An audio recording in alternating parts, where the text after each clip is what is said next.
her because we had issues with drug use.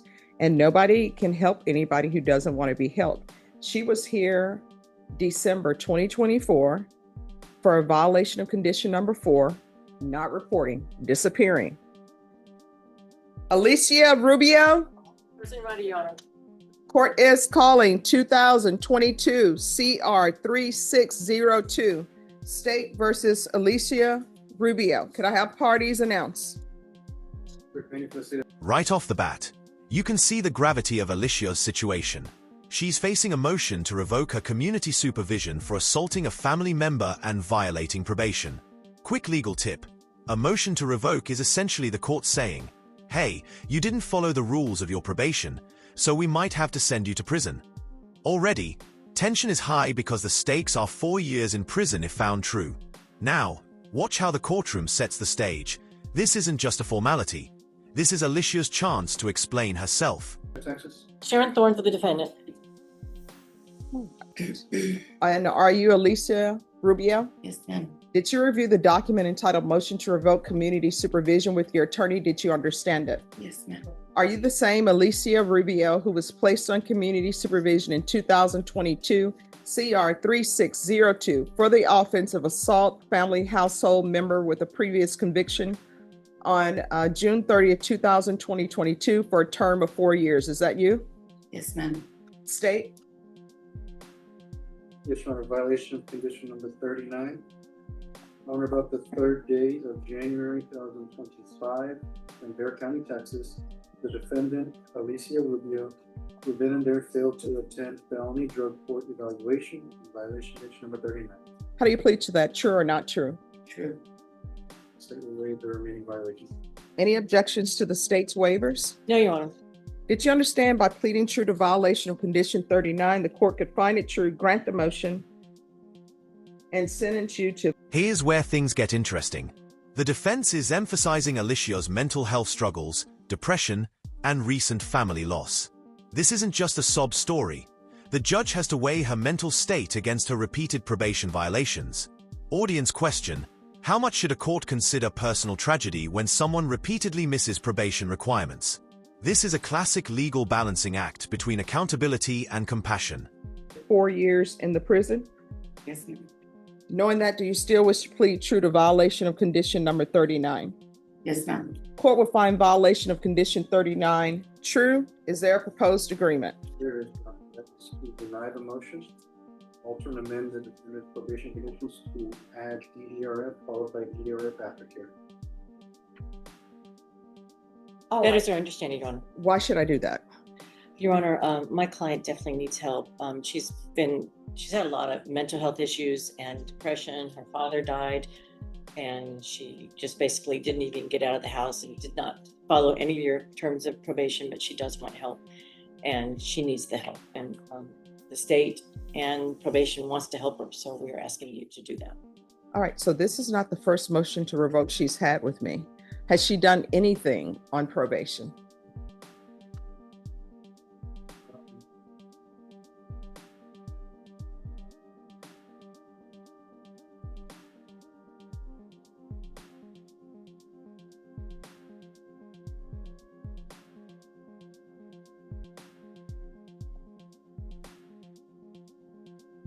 She's done some community service hours. In all my communities. Other than that, I don't see this a lot. All right, probation, what has she done? Judge, I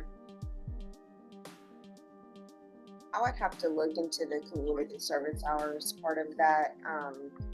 But the only thing that I have that she has completed was basically her TAP evaluation. She did her DNA testing, and there's a $90 credit on the account. Boom! The judge is laying down the law with precision. Notice how he walks through all the probation help Alicia received: TAP evaluation, drug court, mental health referrals. Basically, every resource was offered, and she didn't follow through. Judges often stress individual assessment here. What someone else got in court doesn't guarantee you the same. This is a textbook example of why probation violations escalate. Repeated failure to comply leads directly to prison time. Audience check. Can you empathize with Alicia, or do you think the court is right to be strict? I mean, she hasn't done anything, and we've been here before. And the court recommended felony drug court for her because we had issues with drug use. And nobody can help anybody who doesn't want to be helped. She was here December 2024 for a violation of condition number 4, not reporting, disappearing. I denied the motion, alternate amended conditions to include a TAP evaluation out of custody, a mental health evaluation out of custody, and a referral to felony drug court out of custody. And then she disappeared, and she's been missing since January. So it's obvious to the court, there's nothing I can do here.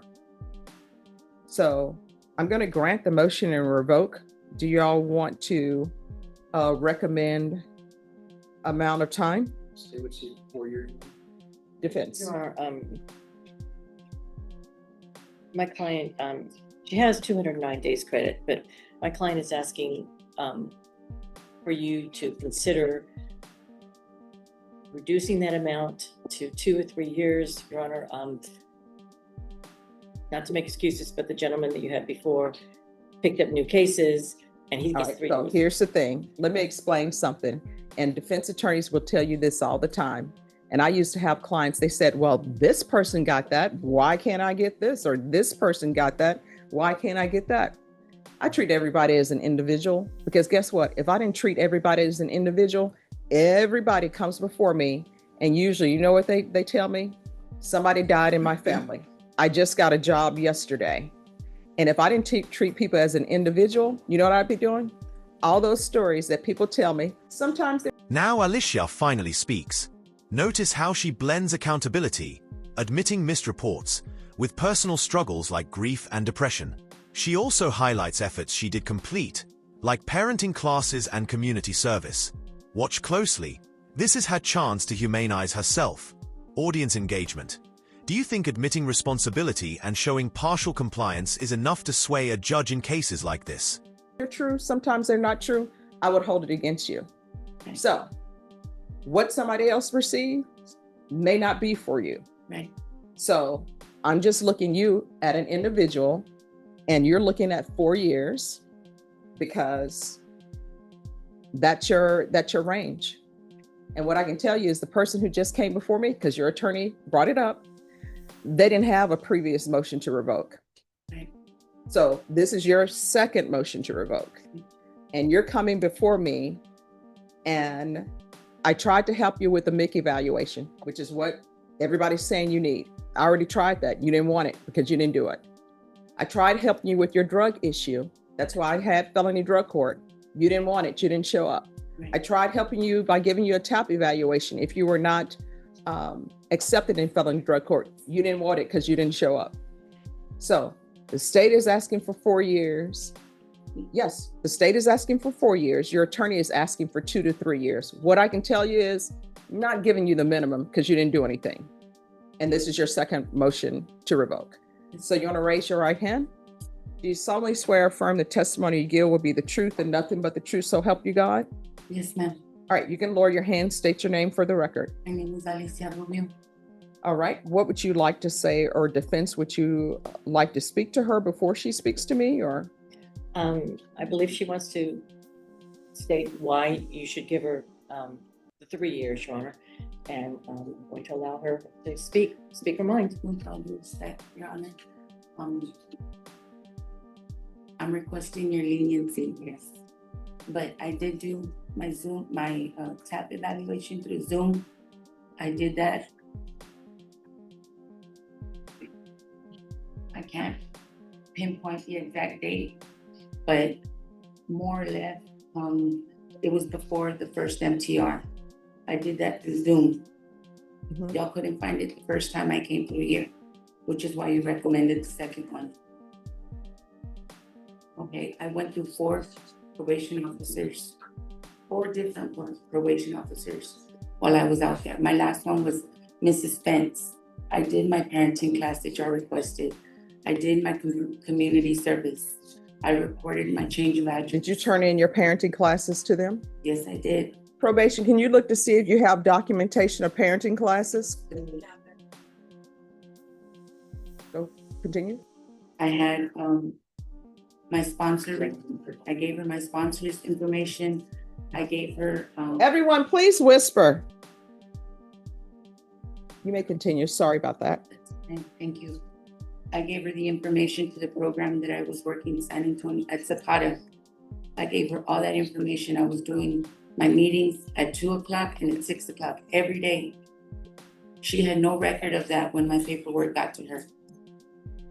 And I hold myself accountable for every, missing and not and failing to report. That was my irresponsibility. I agree to that. Yes. And here comes the resolution. The judge sentences her to 3 years, balancing the state's request with her personal circumstances. Legal insight. This is a mid-range sentence for a probation violation with prior offenses. Plus, he's offering a therapeutic community program, which doesn't reduce time but could help with rehabilitation, especially for substance abuse and mental health support. Notice the emphasis on post-release guidance. Key takeaway. Even in a tough sentence, courts often provide pathways to recovery if the defendant engages. My depression was something I couldn't control. I wasn't on my medication. I didn't have the strength to leave my house. You know what I mean? I'm not saying that's anybody else's fault but my own. You know what I mean? I'm trying to learn to hold myself accountable. So I'm doing that.